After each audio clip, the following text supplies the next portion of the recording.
Santa Missão nós temos uma festa bonita assim, um começo de lá do céu, onde a festa não tem mais fim.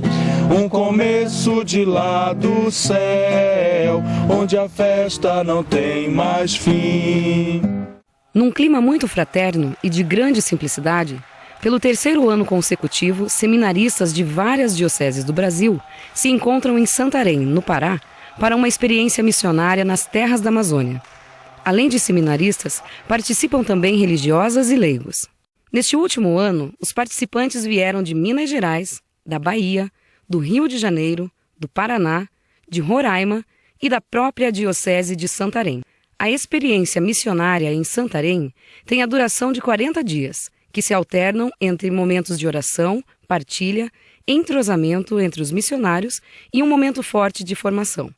No entanto, a maior parte do tempo é empregada no trabalho missionário junto às comunidades. Eu só fui me tocar da motivação para estar aqui quando cheguei aqui de fato, porque quando saí de lá, o nosso bispo nos enviou, fez a missa de envio juntamente com os meus outros colegas, e chegando aqui, o tema da missão é "Pela tua palavra lançarei as redes".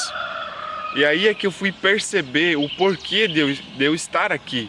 Não era necessariamente porque eu queria ter vindo, mas se tratava de um desejo de Deus que brotava dentro de mim e eu estava relutando para não aceitar, já posso dizer. Nos dias imediatos de preparação para a missão, os missionários ficam alojados no Seminário São José.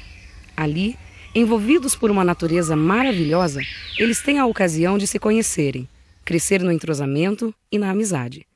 Tem-se tempo também para a descontração, para um bate-papo, momentos de descanso, esporte e até mesmo um passeio de barco no rio, exatamente onde acontece o encontro das águas.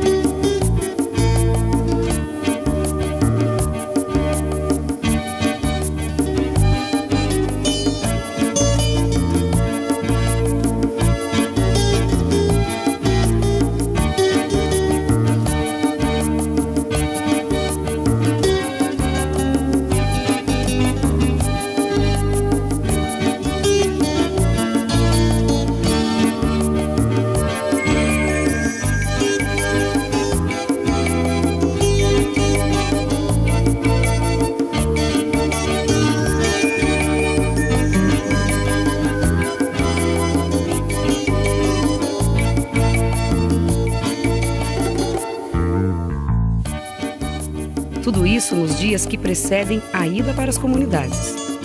O período em que a missão acontece é da metade de dezembro até a última semana de janeiro. Portanto, inclui o Natal e a virada do ano. Para mim foi o Natal mais bonito da minha vida. Foi um Natal onde não experimentei a carência da luz, não havia luz elétrica, não havia telefone, não havia sinais, sim, do Natal comercial, mas foi um Natal muito a partir de dentro. Então eu senti como lá, naquela comunidade, o Verbo realmente se fez carne e habitou no meio daquele povo. A ação missionária é precedida por uma séria preparação de vários dias. Neste último ano, o assessor foi o padre Estevão Rasquietti, diretor do Centro Cultural Missionário, com sede em Brasília. O padre Estevão aproveitou todas as ocasiões para preparar os participantes à missão.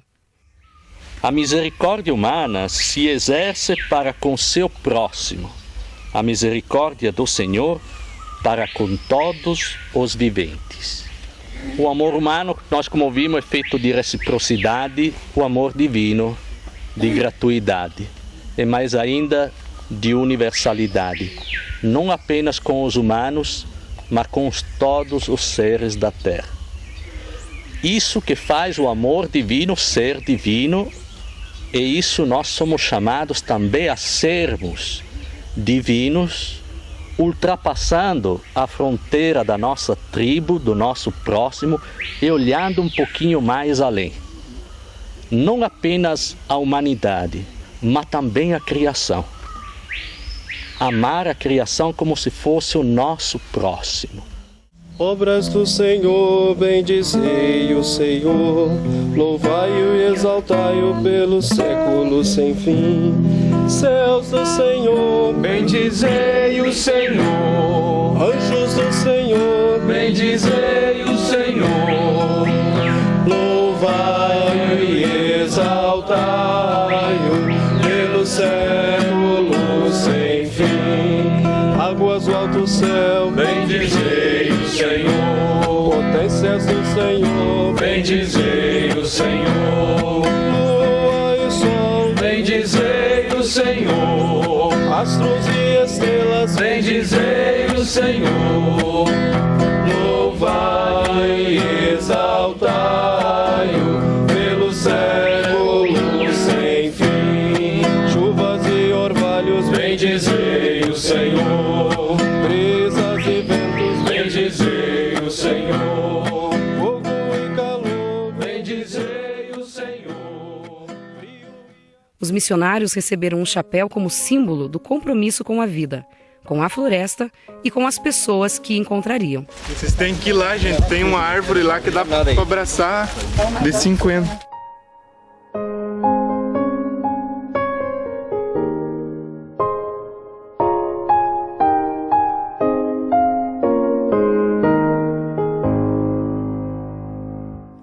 Antes dos missionários partirem para o meio do povo, sendo expressão da presença de Deus, alguns leigos da paróquia, onde será realizada a missão, vêm expor a eles a realidade das comunidades que serão visitadas. Temos aqui o mapa dividido por distrito, para que vocês possam... Vocês estão vendo que aqui nós temos o distrito 1, que está essas comunidades aqui próximo. Nós somos 9 distritos. Chegou a hora de ir em missão. Neste último ano, a missão aconteceu na paróquia São José, abrangendo a matriz e todas as comunidades. Vou anunciar a boa nova de Jesus, como profeta recebi esta missão. A comunidade acolheu os missionários com muito carinho. Que se espalha como orvalho, como chuvisco na relva, como um aguaceiro na grama. Para que possamos realizar nesses 40 dias de tempo missionário, de visitar as famílias, de conhecer mais de perto a realidade dessa região e também tudo que Deus já está fazendo no coração dessas pessoas e dessas comunidades. Como costumo dizer, esse tempo de missão é para nós que estamos vindo para cá uma escola do Evangelho, uma escola na qual Jesus formou os seus apóstolos. Os membros da comunidades mais próximas vieram buscar os missionários. E após a celebração, depois dos abraços, chegou a hora de pôr o pé na estrada. Levaram nas suas mochilas muita alegria, muita fé e somente as coisas mais necessárias, pois tudo o mais confiam na ação providencial do Pai, que se manifesta através do amor dos irmãos. Para as comunidades mais distantes, se vai de ônibus.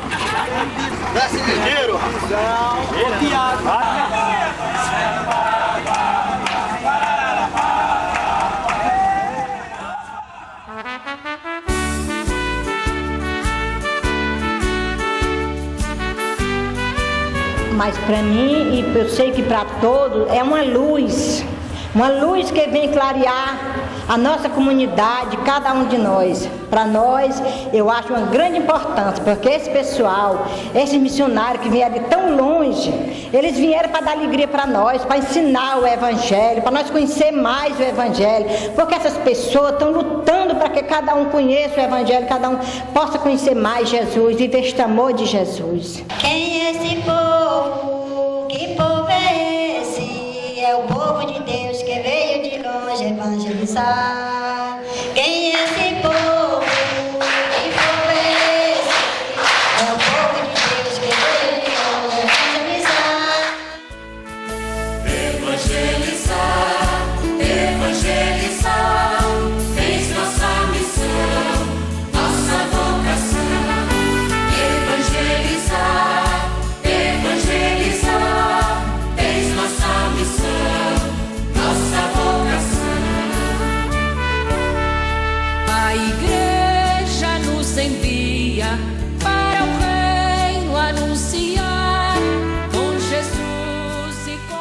Os missionários foram se espalhando pouco a pouco pelas comunidades, indo ao encontro de todas as pessoas. A visita nas casas foi a atividade mais intensa. Nos mais de 30 dias inteiros de caminhada, todas as 57 comunidades foram atendidas. Muito suor foi derramado, muitas bolhas nos pés se formaram, mas foram milhares as famílias visitadas e se pôde tocar com a mão a ação de Deus no coração de muitas pessoas. De casa em casa, lá vai meu irmão, com a Bíblia nos braços, com fé e esperança, leva a salvação. Um será acolhido, o outro humilhado, é a vida em ação. Confia no Senhor, pois quem se humilha será vencedor. Ao ouvir isso, Simão Pedro atirou-se aos pés de Jesus, dizendo: Senhor, afasta-te de mim, porque sou pecador. Mas Jesus disse a Simão: Não tenha medo, de hoje em diante você será pescador de homem. Vai, missionário do Senhor. No contato com o povo, visitando as casas, conhecendo a realidade da família, vivendo como eles, comendo com eles e fazendo as visitas também acompanhado com eles, eu fui vendo o Cristo missionário, aquele Jesus que no Evangelho caminhava, no Evangelho encontrava as pessoas na situação em que elas estavam e com elas vivia, com elas ficava, com elas comia. Então pude experimentar isso. E eu pedi aqui, no início, uma graça de aprender o que é ter um coração missionário. E o povo me ensinou isso. O povo me disse, me mostrou o que é ter um coração missionário. De fato, os missionários foram para as comunidades e só voltaram para a sede depois de um mês. Viveram junto com as famílias, partilharam a vida com as suas lutas e conquistas. Eles não foram para ensinar, mas sim para amar. Isso gerou muita alegria, pois basta pensar que algumas comunidades mais distantes ficam muito tempo sem a presença do sacerdote. E agora, os missionários estavam ali, manifestando todo o carinho da igreja por aquelas pessoas. Os missionários ficaram maravilhados com a riqueza humana e a beleza da natureza que encontraram.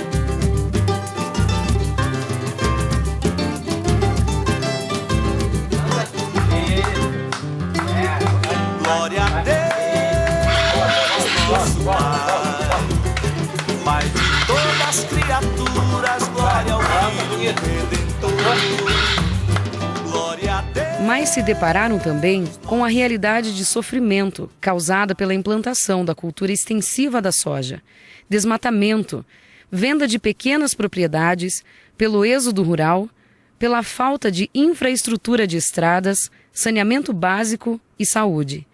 Isso lhes causou muita dor. As distâncias, por vezes, eram grandes.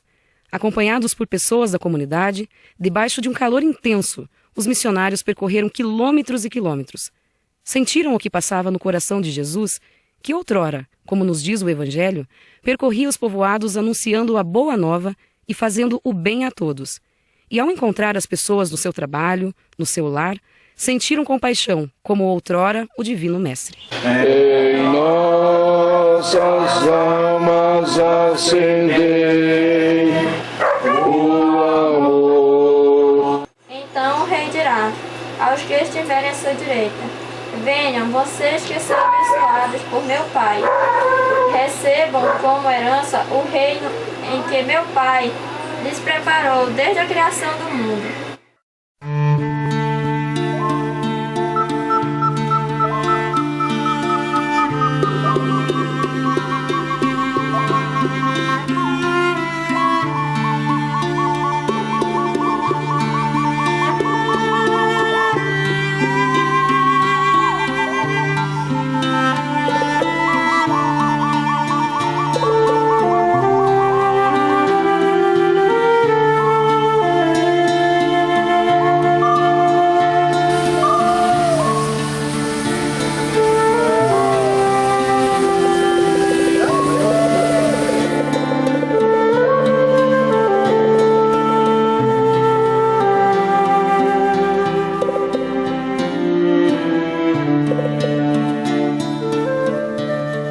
O Senhor é meu pastor, nada me faltará.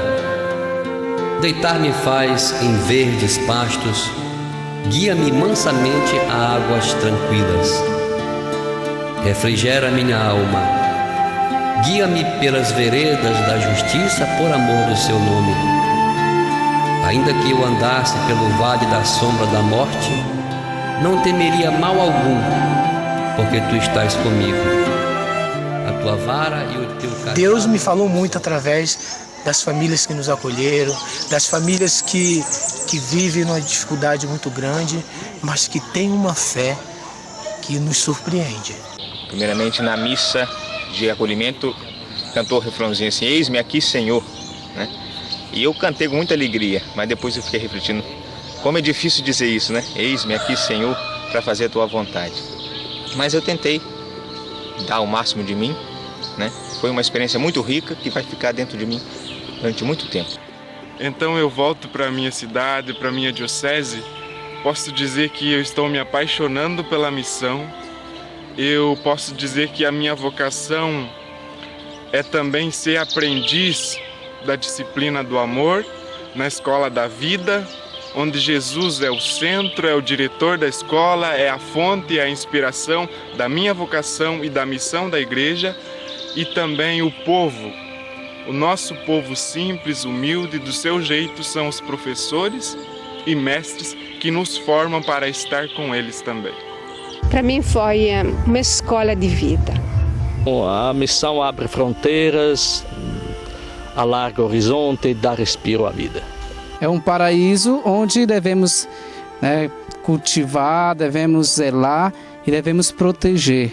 E aqui tem pessoas que necessitam de mão de obra humana para a evangelização. Por isso incentivamos aos nossos seminaristas que venham também fazer essa experiência, aos padres também que façam essa opção de conhecer e também contribuir na evangelização aqui na Amazônia. Olhando a missão de Jesus Cristo, aquele que foi mandado pelo Pai ao mundo para manifestar sua misericórdia, e a missão que Cristo dá aos seus apóstolos, ide pelo mundo inteiro, anunciar o Evangelho a toda criatura, queremos também vivenciar esse discipulado missionário, para que no encontro com Jesus Cristo nós possamos ajudar e contribuir para que os futuros presbíteros sejam realmente missionários. Mas como esses futuros presbíteros podem ser missionários se não os preparamos já na missão e para a missão? Para que a missão seja determinante na vida do futuro presbítero, é importante que ele tenha essa oportunidade da experiência missionária, uma experiência que seja preparada, rezada, enraizada no Evangelho e que seja confrontada com aquilo que o povo vive. E quem quiser participar desta bênção especial de Deus, venha para a Amazônia.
Somos herdeiros de heróicos missionários que durante 4 séculos, com grande espírito de fé e consciência da missão recebida, anunciaram o Evangelho na vastidão dos rios e matas desta imensa Amazônia. Mas apesar de tanto esforço, vidas consumidas e sangue derramado, a Amazônia continua sendo terra de missão. Assim se expressaram os bispos da Amazônia.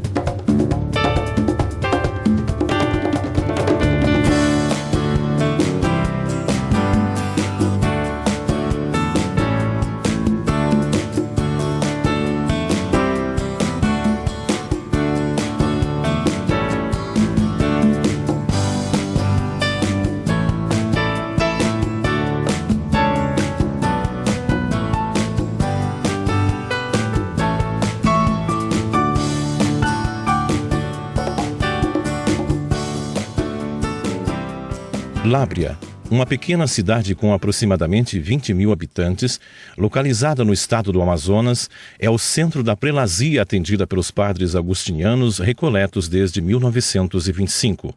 Ao longo do rio Purus, se distribuem as 4 paróquias que correspondem aos 4 municípios que compõem a circunscrição eclesiástica de Lábrea, uma das regiões mais desafiadoras do noroeste brasileiro.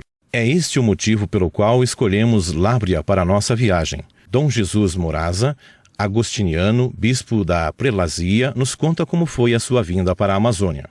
Quando eu cheguei no ano 70, tinha aqui, acho que eram 3 ou 4 missionários apenas. Os superiores dos agostinianos recoletos pediram em toda a congregação voluntários para a missão na Amazônia. 30 padres se dispuseram. Desses 30, escolheram 7. Entre eles estava eu, que era o mais novo, né? Após 19 anos de doação missionária, o então Padre Jesus retornou para sua terra natal. Na Espanha, fez um ano de atualização teológica pastoral e um período em paróquia. Em seguida, foi chamado para se tornar bispo na prelazia de Lábrea. Companheiros até me tinham perguntado se eu aceitaria ser bispo de Lábrea. Eu sempre neguei que não aceitaria, porque já me parecia que eu já tinha dado o suficiente para a missão e tal. De noite, lembro que me vinha essa ideia na cabeça: e se Deus te pede, você vai dizer que não? E até eu falei para Deus de noite, dizendo para Ele: Senhor, não me peças uma coisa dessas. Pois não é que mesmo assim Deus me chamou através do núncio, e aí eu não tive como me negar, porque eu percebi que era Ele mesmo. Eu não queria, mas Deus me chamava, eu senti que me chamava e não podia me negar.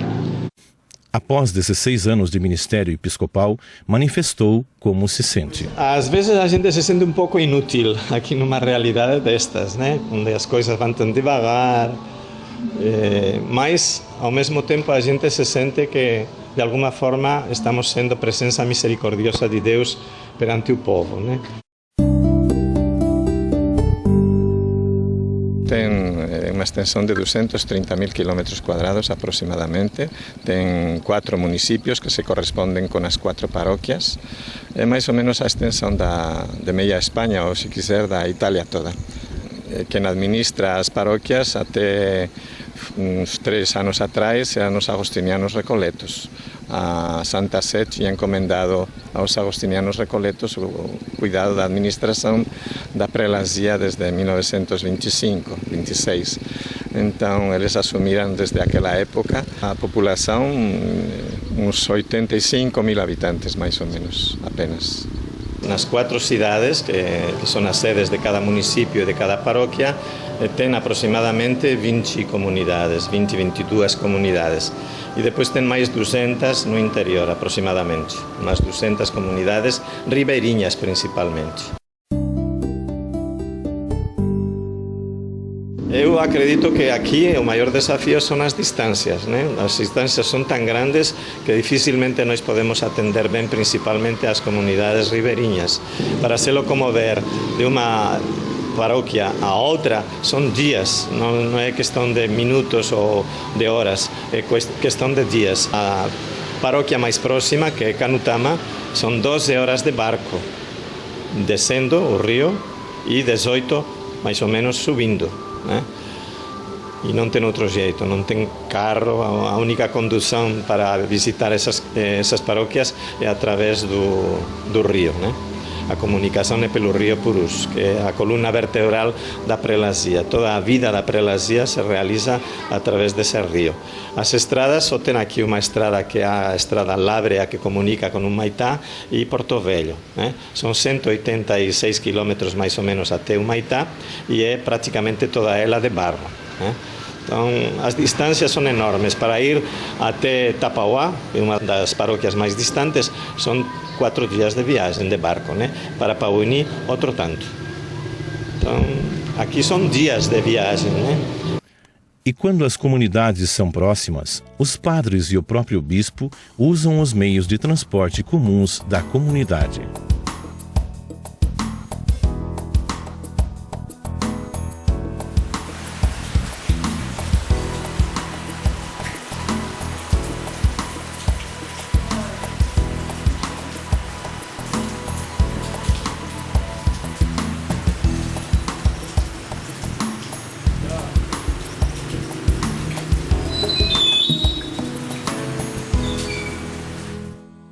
A nossa equipe teve ocasião de fazer uma viagem até Canutama, a paróquia mais próxima. E lá fomos nós.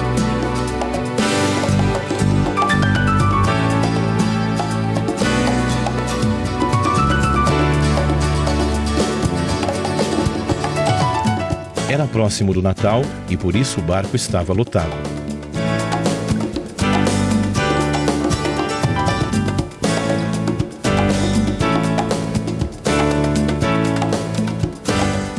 Logo chegou a noite, a qual passamos em viagem e próximo ao almoço do dia seguinte, chegamos em Canutama.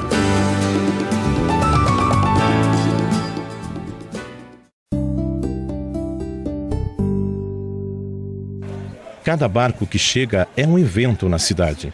Nem poderia ser diferente, pois na pequena cidade de Canutama só é possível chegar de barco. Nenhuma estrada chega lá. São pouquíssimas as motos e os carros, mas não faltam os meios de transporte. Fomos acolhidos pelas leigas consagradas da comunidade católica Epifania, que pela escassez de padres, ajudam na condução das atividades pastorais na matriz e 44 comunidades da paróquia São João Batista. Em fevereiro de 2010, completo 4 anos de missão aqui em Canutama, na prelazia de Lábrea. Não foi amor à primeira vista, foi cada dia dentro dessa missão, nessa terra, foi um conquistar terreno no meu coração. Como missionária, a Raquel também viaja para as visitas às comunidades ribeirinhas. E em setembro de 2006 foi a minha primeira desobriga. Foram quase 30 dias corridos, morando dentro de um barco, né? Era eu, a missionária Francisca, que já retornou à Vitória, Frei Henrique e o Zezinho, que era o motorista do barco. Então, assim, naquele espaço apertadinho que nós tínhamos, mas foi uma experiência muito enriquecedora, eu posso dizer, porque é uma experiência assim de desinstalar-se, poder entrar na casa dos ribeirinhos e ser muito bem acolhida, como se já fizéssemos parte daquela família, sabe? E um grande amor que a gente pôde experimentar, subindo barranco, descendo barranco, cansativo com certeza. Eu acho que naquela época eu emagreci assim, uns 3 quilos, mas valeu a pena. O padre Fernando, além de coordenar a Comissão Pastoral da Terra, realiza as desobrigas. Essas comunidades são visitadas uma vez por ano. Uma vez por ano, no que nós chamamos de desobriga. É feito o atendimento, sobretudo do sacramento, e desobriga bem por isso, que antigamente era para desobrigar eles, né, do preceito pascal. Mas não é isso, é uma visita pastoral. Então aí nessas visitas se faz um encontro com a comunidade, se prepara para os sacramentos, batismo, comunhão, primeira comunhão, crisma, casamento, tudo, né? Confissão. Essa é uma das visitas. Mas depois também temos outro tipo de visita, nós chamamos de treinamento, formação. Aí junto com as irmãs também eu já visitei estas comunidades fazendo treinamento aí mais já de formação catequética, formação para a vida em comunidades, são comunidades pequenas, aos catequistas, aos líderes da comunidade, para que eles, porque depois durante o ano são eles que levam a vida da comunidade, né? Então a celebração da Eucaristia, que é o centro da nossa vida cristã, eles têm uma vez por ano ou 2 vezes. Fomos a pé fazer um giro pela cidade e encontrar algumas pessoas.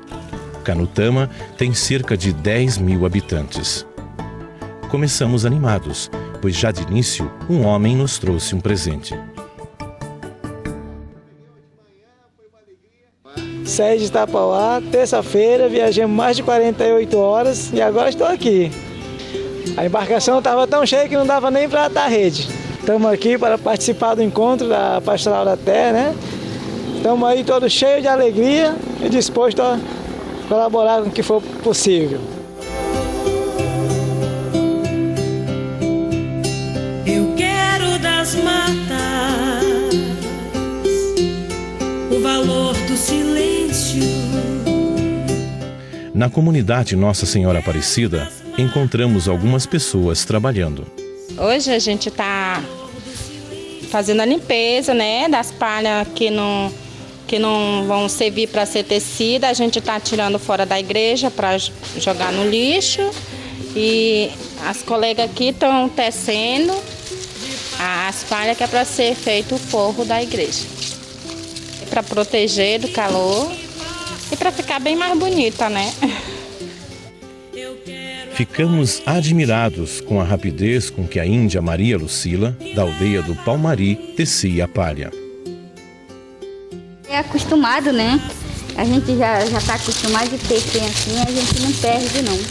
Eu aprendi com a minha mãe, porque isso aqui, a mamãe começava a tecer, aí eu ficava olhando, prestando atenção, como era que mamãe tecia. Aí eu aprendi com a minha mãe. Eu faço para a igreja agora, para a comunidade. Não é que é ligeiro para tecer, né?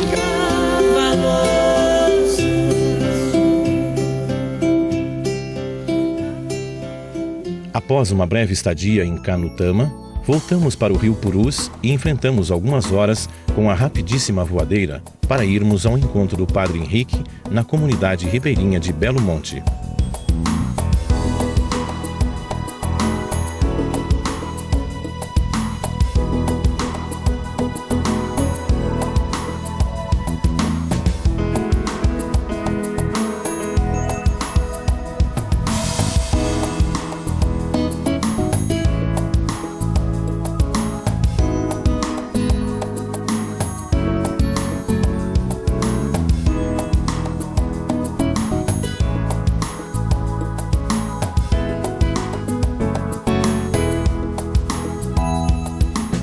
Belo Monte é uma comunidade com aproximadamente 1.000 habitantes.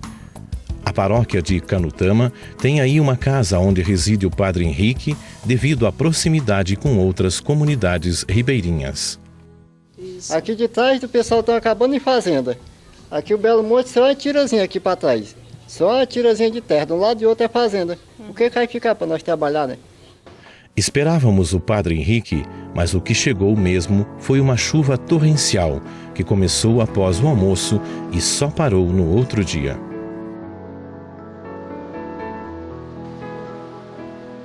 De dezembro até março é o período em que chove muito. Os amazônidas gostam da chuva. Mas, como quem é vivo aparece... Estou servindo a Deus na nossa igreja aqui na região Amazonas desde 1983, praticamente há 26 anos.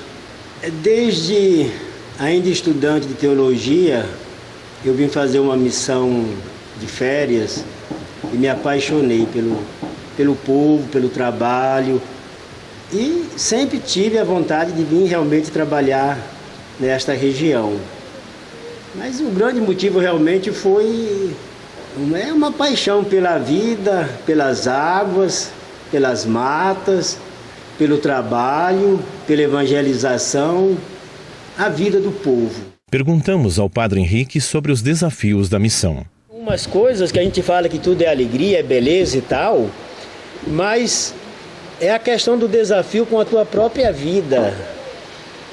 Que a gente está aqui e a gente está exposto a, digamos, a tantas doenças e praticamente sem recursos. Eu praticamente já peguei 13 malárias e 2 delas praticamente saí em coma, de Pauini para Boca do Acre a Rio Branco. Hepatite, perna quebrada, vermes de todas as qualidades e origens.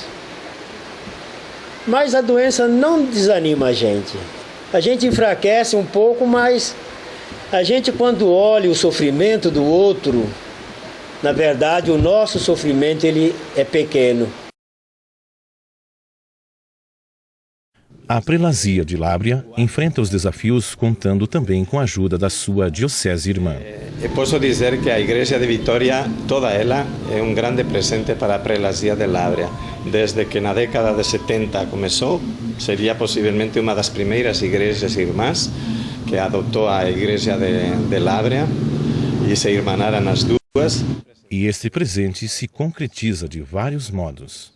Através dos serviços que tem feito na área social e através dos recursos que tem conseguido para a prelazia, para manter algumas obras, inclusive algumas pastorais, e mais recentemente com os missionários que têm vindo aqui na prelazia para fazer um bom serviço pastoral. São 11 nacionalidades indígenas, mais de 11, mas assim mais reconhecidas 11, com muitas aldeias indígenas. E temos três equipes do CIMI, Conselho Indigenista Missionário, que acompanham. São praticamente todos eles leigos para atender as aldeias indígenas. Algumas de muito pouco contato, como são os índios do Uruajá. E aí temos Deni, temos Apuriná, que são os mais numerosos, que são os índios pelos quais morreu a irmã Cleusa, né? Na aldeia indígena de Apuriná de Yapim. Esses são os mais numerosos, temos 3.000 mais ou menos indígenas apurinás. Depois temos Paumari, Jamamadi, Cajamadi, e aí vai. Na viagem de retorno para Lábrea, no barco, numa festa de harmonia e de cores, conhecemos muitas pessoas maravilhosas que estavam viajando há quase uma semana. E entre elas, o cacique Adriano da tribo Apurinã. E Soré é bom, é Deus, porque ele salva a gente. Como hoje esse barco ia alagando, né? Mas graças a Deus ele, né, salvou nós de tudo. Terra é nossa mãe, ela que cria nós, ela que alimenta nós. Deus é bom.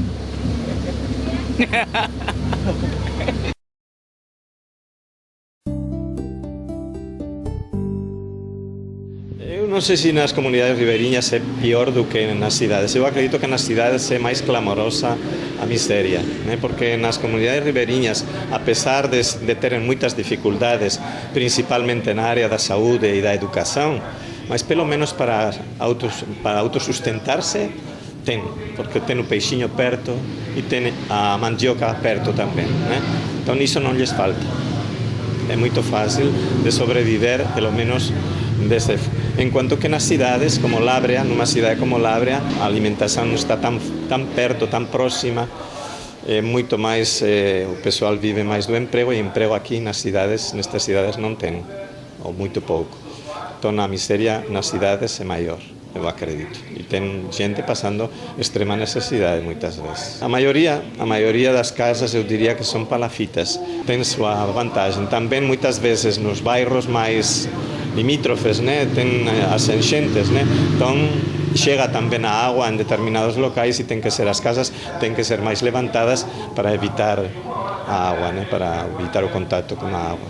Então, normalmente, nas beiras da cidade, quase toda a cidade, tem muitas casas em forma de palafitas.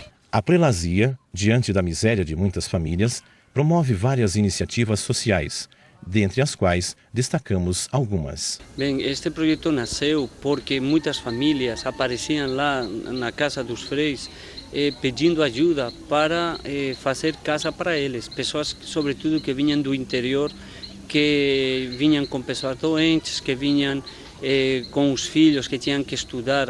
Para estudar na cidade, porque já tinha terminado os estudos lá e eu precisava e fui. Passei para ir para casa da minha sogra, não deu certo. É uma bênção de Deus, porque se não fosse, que era de mim, e meus filhos, né? Nós chamamos que são casas comunitárias porque a propriedade não é da família, mas a propriedade é da paróquia. Eles moram, eles ficam, são casas que têm 6 por 10, 60 metros quadrados, com um terreno que tem 300 metros quadrados, onde podem plantar também. Então, o objetivo é que sejam casas que estão disponíveis para famílias que não têm moradia. As pastorais estão trabalhando, tem umas 60 casas já feitas, Pastoral da Criança, a Legião de Maria, a catequese, vamos começar a fazer celebrações. Então, eles sabem que está à disponibilidade deles todo o tempo que eles precisarem. Se uma vez que não precisam, pois outra família entra.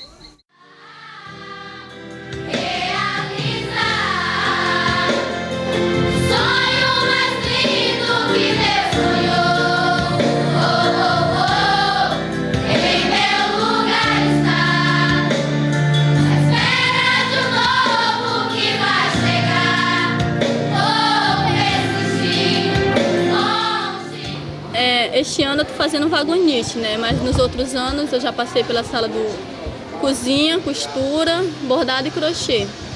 Eu entrei aqui em 2007, tá com 3 anos com esse, eu gosto muito daqui. Fui aluno e hoje sou professor de informática.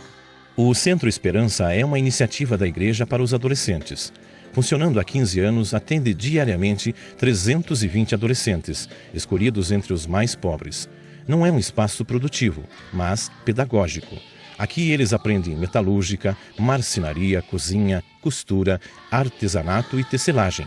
Ao todo, umas 10 oficinas diferentes.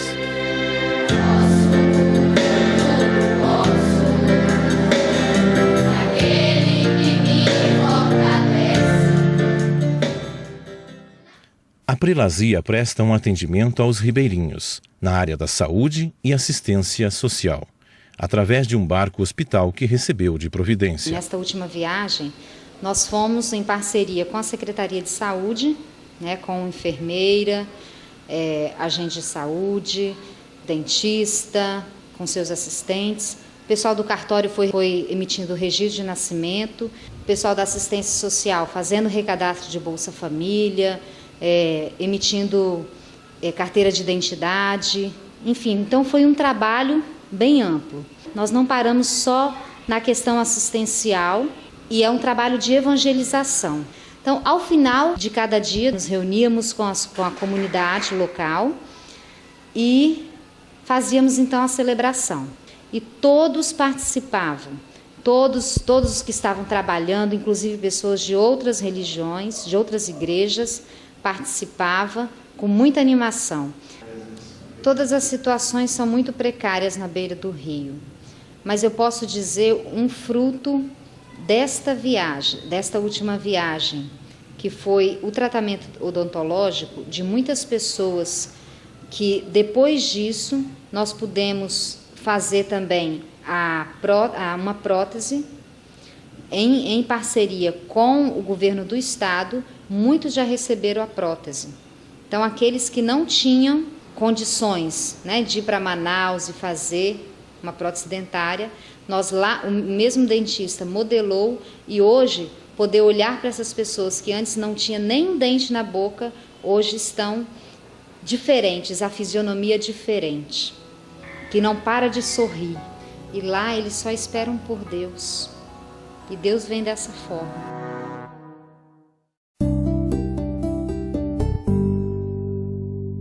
seria a última viagem dele. Tivemos uma assembleia da prelazia aqui, em Lábrea, e ele estaria subindo com o padre Henrique Gera, e houve um encontro em que ele vinha descendo e o barco onde viajavam os missionários, e o padre Mário Sabino saiu despedido do barco. Estava na proa do barco, saiu despedido, caiu. O padre Henrique ainda parece que viu ele nadando em direção da popa do outro barco, mas não conseguiu, estava escuro, por isso que bateram, que o barco que vinha não levava luz, né? O nosso parece que estava com luz, né, também, mas bateram e o outro barco saiu, nem parou sequer depois da batida. E é quando o padre Henrique pues, desceu com uma canoa, com um dos senhores, dos vizinhos daquela praia, conseguiu uma canoa para descer até aqui. A gente estava reunido ainda, Dom Florentino, o bispo e eu estávamos ainda conversando sobre as últimas notícias, os últimos acontecimentos da Assembleia e tal, a despedida dos freis e tudo.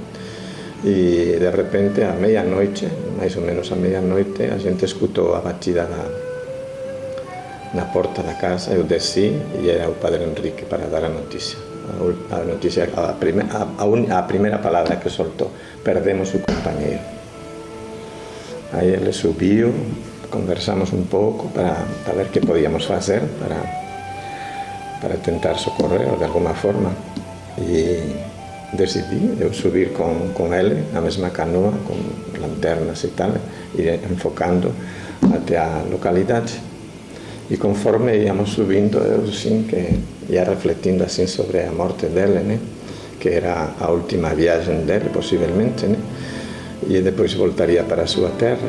E aí eu pensei, puxa vida, parece que Deus nos pede às vezes a doação completa, né? Nem os ossos encontramos.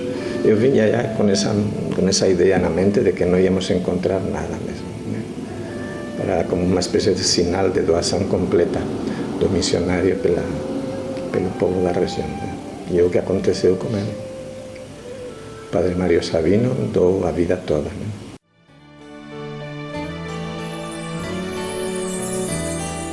Pai,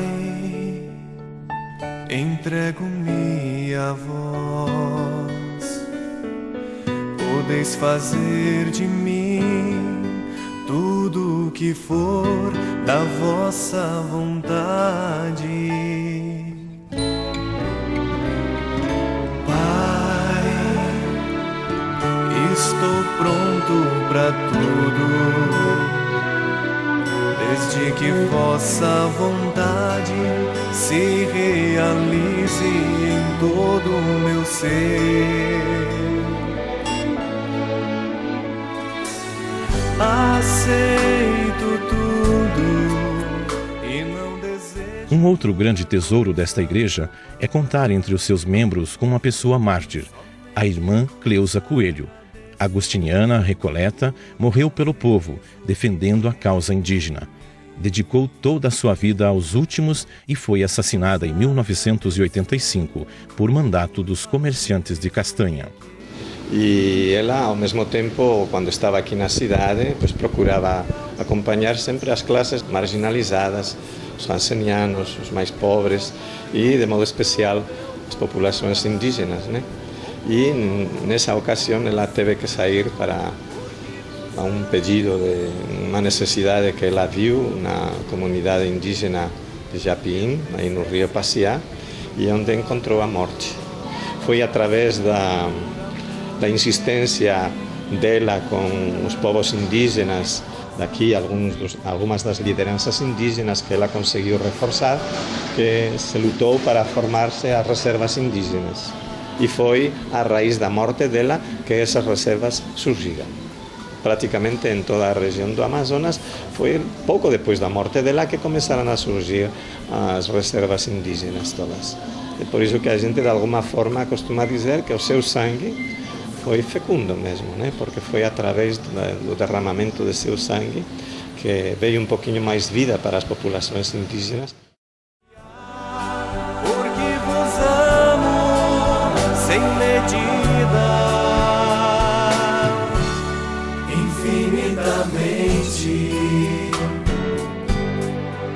pois sois meu Pai, infinitamente, pois sois meu Pai. Pai, entrego-me a vós.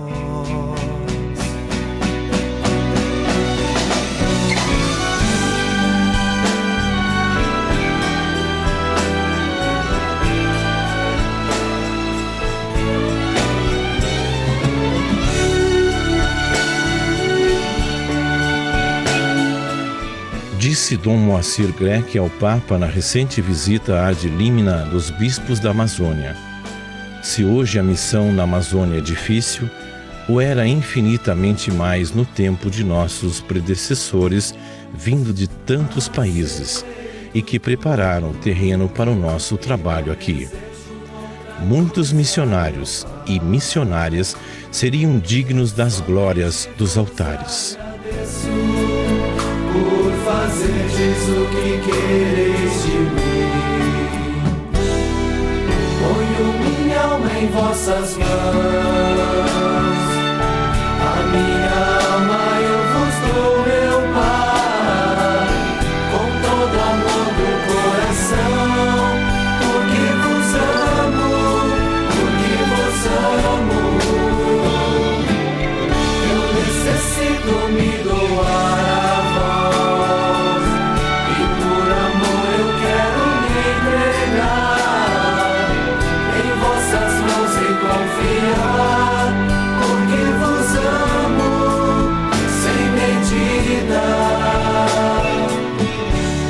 Infinitamente,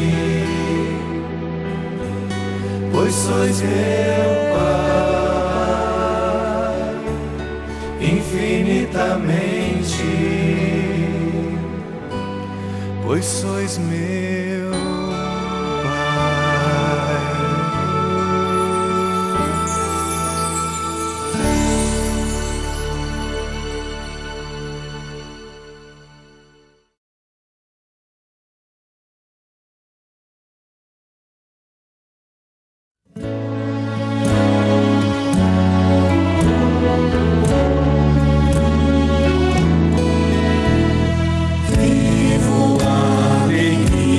ser missionário, recebi de Jesus esta linda missão. Mas a América é grande e há pouco operário. Vou fazer romaria, fazer mutirão. Mas a América é grande e há pouco operário. Vou fazer romaria, fazer mutirão. Então Jesus é missão. Dom Leonardo, conte um pouco sobre a sua prelazia. A nossa prelazia, ela está situada no estado do Mato Grosso. Faz limite com o estado do Pará, o estado do Tocantins, tem 150 mil quilômetros quadrados, mas também tem uma parte, a Ilha do Bananal, que pertence ao estado do Tocantins. A nossa igreja ela está dividida em 11 regiões pastorais, ou se quisermos, 11 paróquias, uma rede de comunidades, atendida por equipes de pastoral. Nem todas as equipes têm a presença de um sacerdote. Estamos hoje com 9 regiões pastorais com a presença do sacerdote. E teríamos a necessidade de criarmos umas regiões pastorais. É uma comunidade, uma prelazia formada de comunidades, uma rede de comunidades. Uma prelazia que tem uma presença muito grande de assentamentos, são 64 assentamentos. Uma presença grande de povos indígenas. Nós trabalhamos mais intimamente com o povo Chavante, o povo Tapirapé, o povo Carajá e o povo Machacali-Krenak. Cada um desses povos tem a sua língua, tem as suas tradições, numa palavra podemos dizer, tem a sua cultura. e uma relação muito próxima devido ao trabalho que a prelazia tem feito com esses povos, apoiando as suas reivindicações, ajudando a reconquistar ou melhor, recordar as suas raízes e também a luta pela própria terra. Dom Leonardo, há quanto tempo o senhor está na prelazia de São Félix? Estou agora há quase 5 anos na nossa prelazia de São Félix do Araguaia. Nesses quase 5 anos, depois de ter visitado todas as comunidades, devagarinho nós fomos vendo como podíamos atrair mais gente para nos ajudar na evangelização, no atendimento às nossas comunidades ou na animação das nossas comunidades. O primeiro contato que eu tive foi com a Arquidiocese de Curitiba, com o Dom Moacir. Eu expus a ele a nossa situação e mandei por escrito a descrição um pouco de uma das regiões pastorais. E nós recebemos a ajuda da Arquidiocese de Curitiba. Atualmente eles atendem uma outra região pastoral, mas existe um compromisso da Arquidiocese de Curitiba de atender sempre uma das nossas regiões. É uma grande ajuda. É uma grande ajuda porque são 16, 18, 20 comunidades que têm então a presença também do sacerdote. Lá vivem 3 religiosas e com a presença neste ano do Padre Marcondes, que veio da Arquidiocese, podemos atender melhor então as nossas comunidades. Antes estava o Padre Vilela também da Arquidiocese. Depois em outras regiões nós conseguimos também uma presença maior dos religiosos. O que nós fazemos é sempre ver a necessidade de uma região pastoral, descrevemos a região pastoral, mostrarmos as necessidades, as dificuldades e com essa descrição enviamos para uma congregação, para uma ordem ou para uma diocese o pedido da presença, seja da congregação ou seja da presença de uma diocese. E graças a Deus, até o momento, a gente tem recebido boa ajuda. Então, bater nas portas, mas com um projeto bem concreto. Então, nós temos recebido a ajuda dos franciscanos, da Ordem dos Frades Menores, que atende uma região. Os padres redentoristas de Goiânia nos ajudavam numa região pastoral, hoje nos ajudam em mais 2 regiões pastorais. Nós também tivemos a graça de termos 3 ordenações nesses quase 5 anos e tivemos também a vinda de um sacerdote que se dispôs a vir. Então nós hoje contamos com 17 sacerdotes ao todo. É uma bênção de Deus.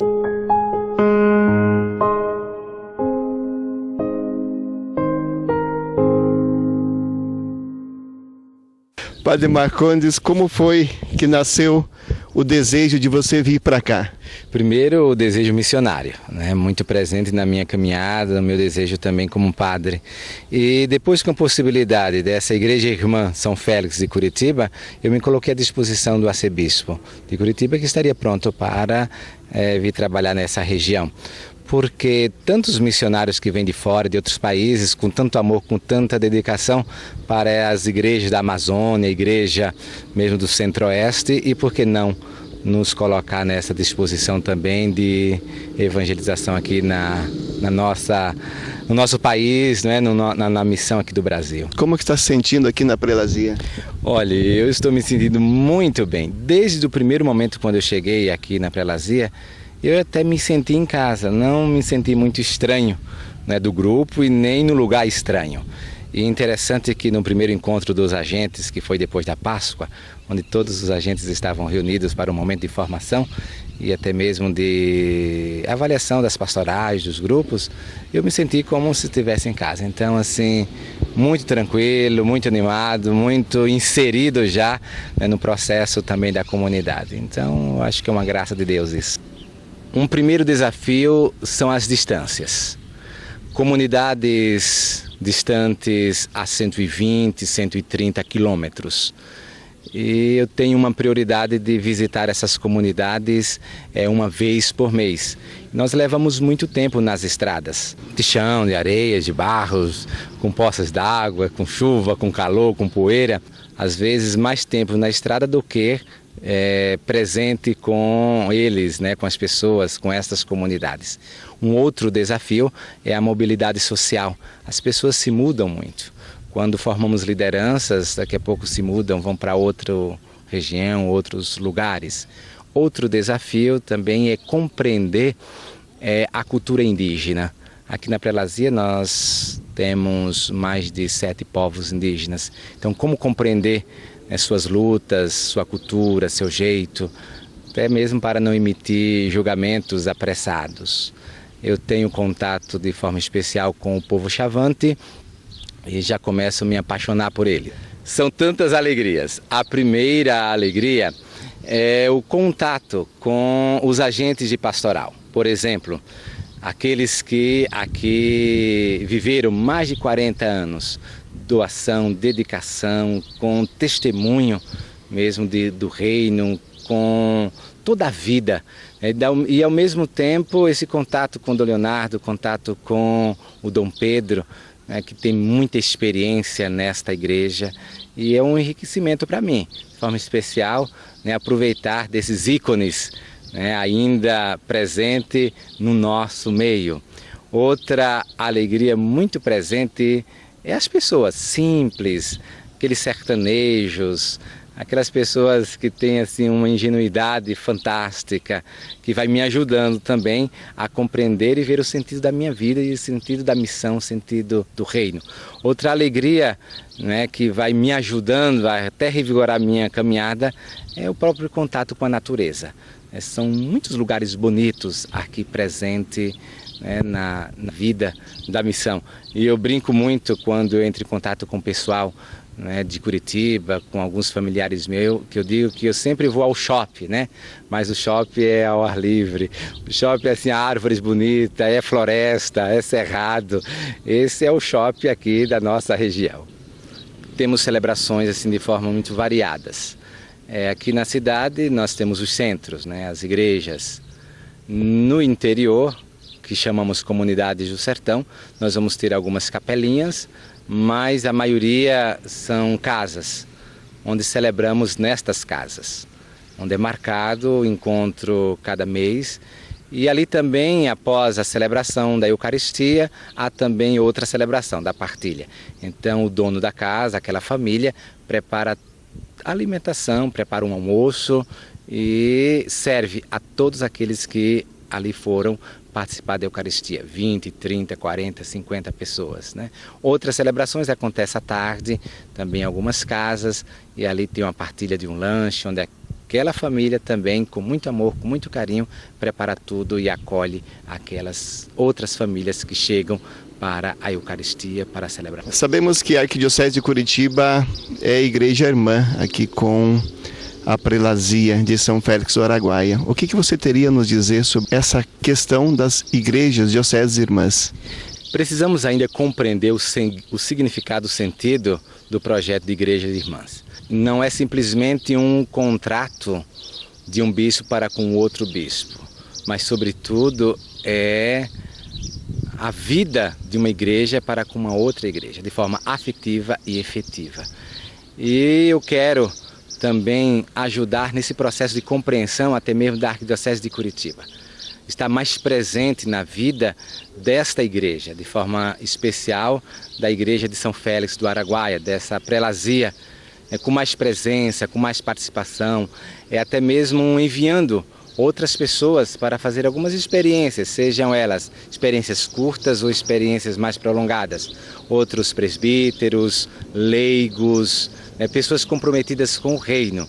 E o arcebispo Dom Moacir, ele está muito contente com esse projeto, até convidando algumas pessoas para enviar, para conhecer mais esta igreja, colaborar e participar. Me encontro muito contente, feliz, realizado e com desejo muito de aprender com esse povo e colaborar naquilo que eu sou necessário tanto aqui no nosso regional como também a nível de prelazia, mas sobretudo recebendo, aprendendo muito com eles em todos os sentidos.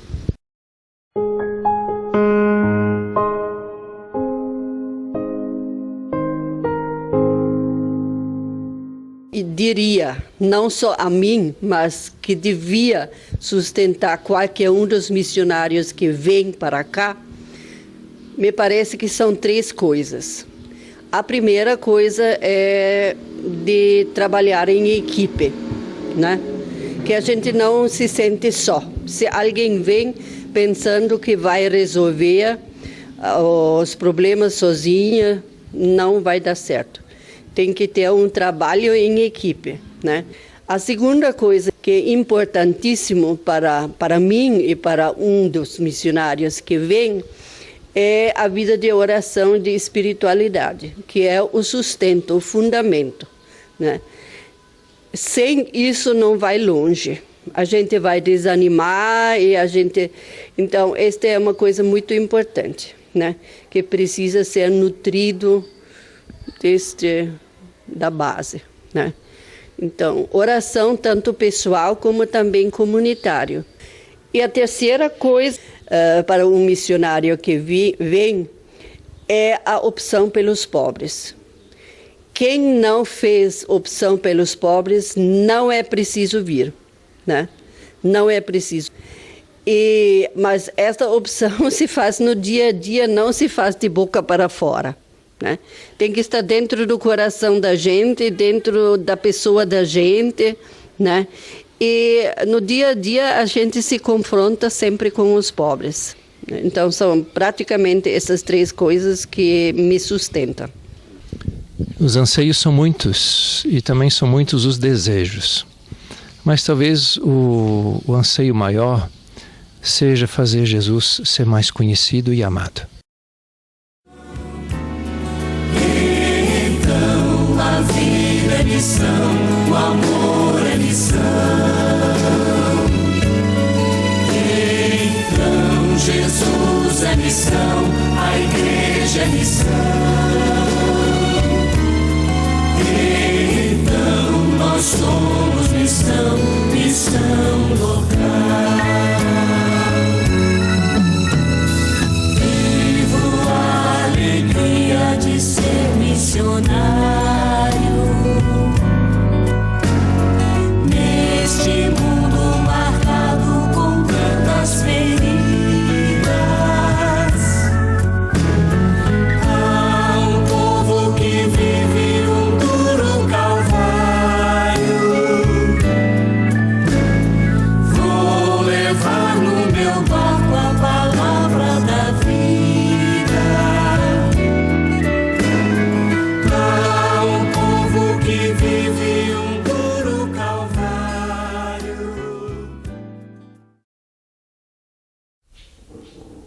Estou aqui armado de bengala e armado sobretudo de muito carinho e de muita gratidão por vocês.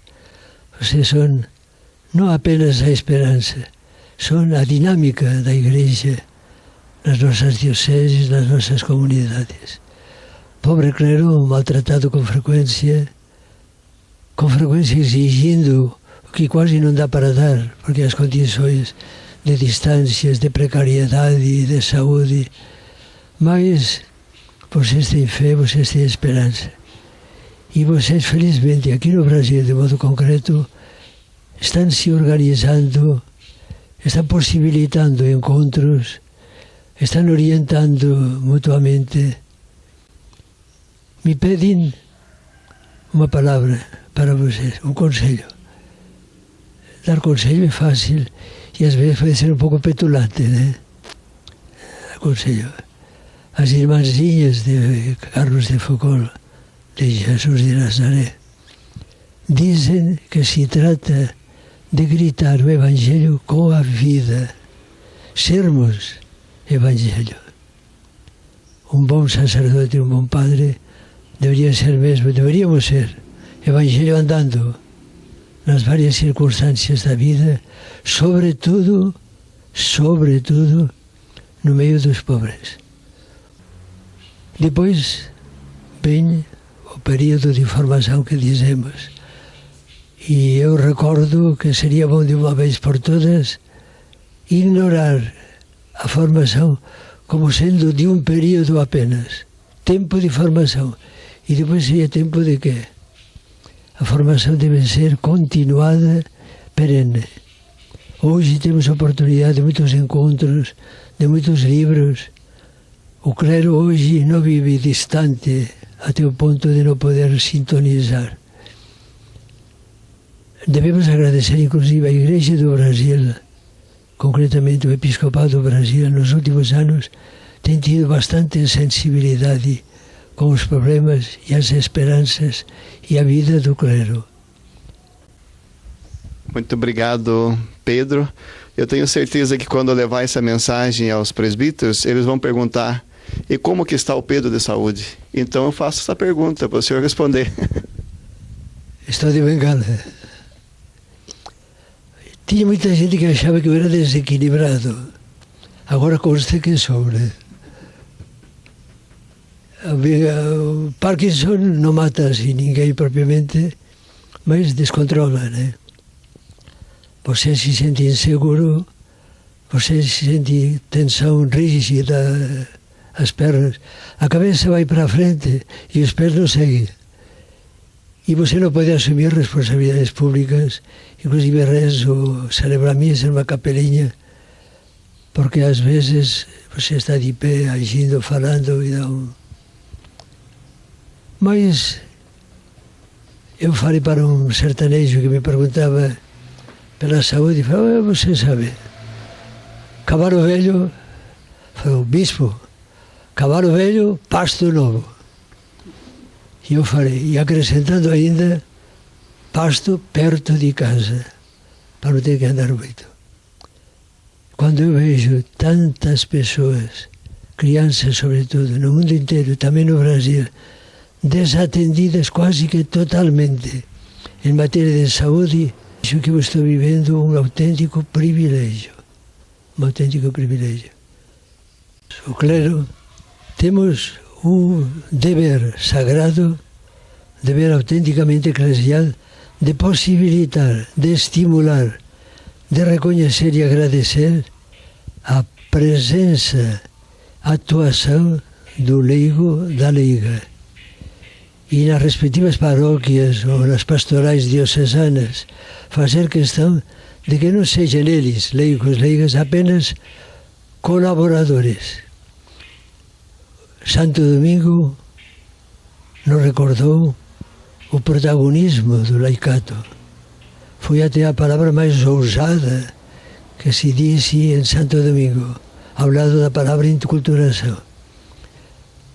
Ainda o Papa, os bispos, os padres, falamos com muita frequência dos leigos, das leigas, como se eles não fossem propriamente igreja.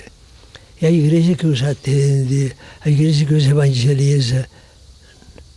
Nos falta uma consciência mais englobante de igreja.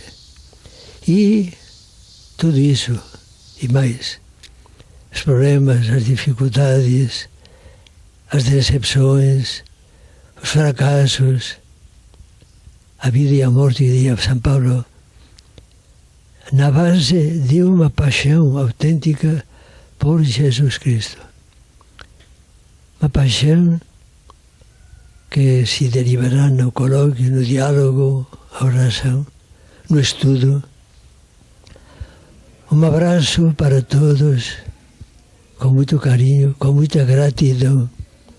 Lembremos sempre os nossos mártires. Eles foram fiéis até o fim, deram a prova maior. E um jeitinho de ternura de Maria, a mãe, também é oportuna. Somos o que fazemos, somos o que conhecemos, mas sobretudo somos o que amamos. Um grande abraço e, como dizemos nas orações agora, Amém, Axé, Auire, Aleluia.